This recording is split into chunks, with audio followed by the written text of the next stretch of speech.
Et si vous profitiez de l'été pour découvrir Montréal autrement? Par exemple, à travers les yeux d'un touriste. C'est ce que vous propose ce guide Ulysse Montréal qui a été remis à jour récemment. Donc, on en discute avec Rodolphe Lass, le collaborateur des guides de voyage Ulysse. Bonjour. Bonjour Catherine. Alors d'abord, pourquoi, comme Montréalais, on devrait consulter un guide de voyage? J'ai pas l'impression que chaque Montréalais connaisse toute la ville. Déjà, la ville est grande, l'île de Montréal est énorme.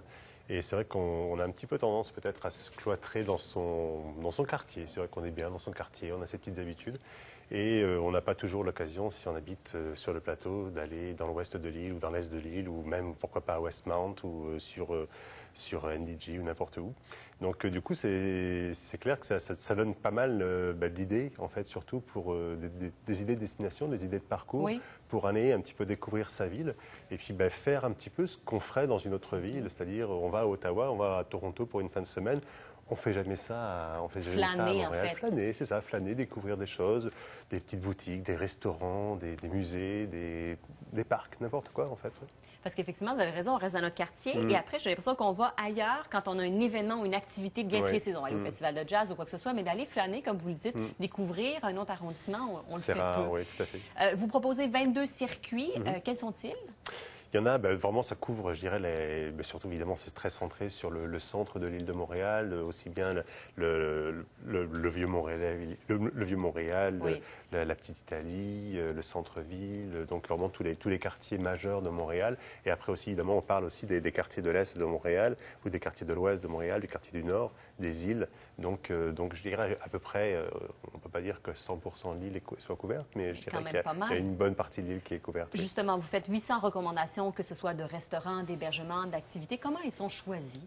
Je dirais que sur le guide de Montréal, c'est clair que les éditions Ulysse sont à Montréal et donc toutes les éditions travaillent un petit peu à la mise à jour de ce guide-là. Donc dès qu'on essaye un restaurant qu'on a aimé, on en prend note. On a beaucoup de courriers des lecteurs aussi. Oui, combien vous pouvez être de collaborateurs sur un guide comme ça? Ça peut aller jusqu'à combien? Généralement, il y a une personne, il y a évidemment un éditeur qui va gérer le projet. Ensuite, il y a un auteur majeur qui va gérer une grosse partie du projet, mais qui va être alimenté évidemment par plein d'autres personnes, aussi bien les éditions, du courrier des lecteurs, des personnes avec qui on va travailler aussi bien à Tourisme Montréal ou avec des organismes de restaurants ou des blogs aussi. Donc on fait vraiment un travail de recherchiste aussi, en plus évidemment pour préparer la mise à jour du guide.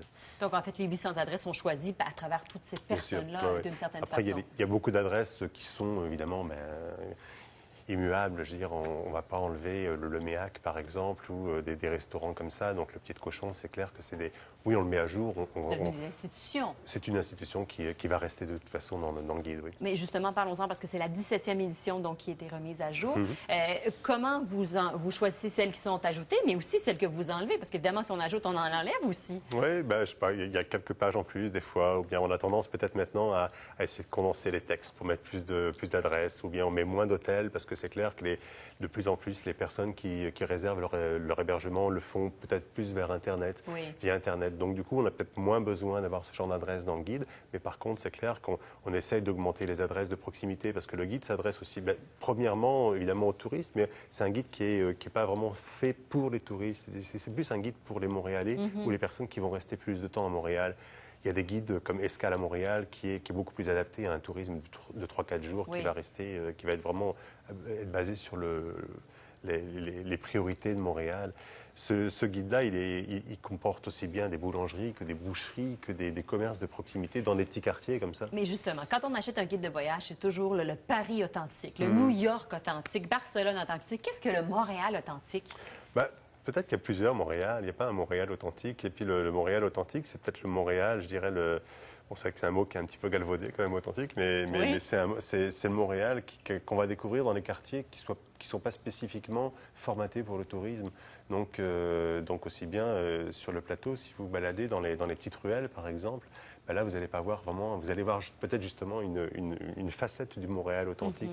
Si vous allez du côté de Rosemont et que vous allez voir des commerces de proximité ou un petit musée ou une adresse spécifique parce que c'est juste une vieille maison ou une belle murale sur un mur. Ça va être un peu plus justement près de la réalité, je dirais, des Montréalais, en fait, la réalité quotidienne. Parlons de votre métier, donc de guide de voyage. Est-ce que vous pensez que quand on écrit un guide de voyage, vaut mieux être né dans la ville sur laquelle on écrit ou au contraire avoir un regard extérieur? Les deux, c'est vrai les deux peuvent être très bien. En fait, c'est clair que c'est un métier où il faut se mettre, il faut un petit peu sortir de ses habitudes parce qu'on ne peut pas juste se contenter d'avoir ses goûts. C'est un guide qui est aussi bien donc, pour les familles, pour les personnes âgées, pour les jeunes, pour les personnes qui n'ont pas beaucoup de budget. Donc c'est clair qu'il faut vraiment sortir de ses habitudes et comprendre tous les besoins et toutes les envies de tout le monde.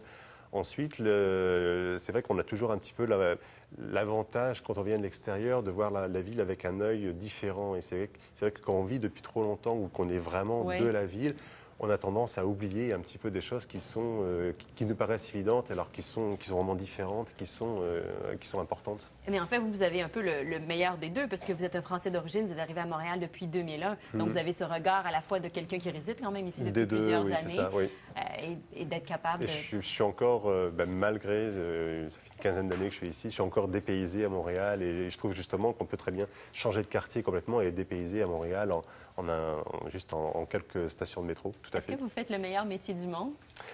C'est une bonne question. C'est pas le pire métier du monde, c'est clair, mais c'est un métier qui les gens ne voient certainement que l'aspect du voyage. Bien sûr. Et alors que c'est vrai que c'est un métier qui est beaucoup aussi derrière son ordinateur, beaucoup de recherche, beaucoup de contacts, beaucoup de parler avec beaucoup de gens pour justement amasser l'information et ensuite faire le tri.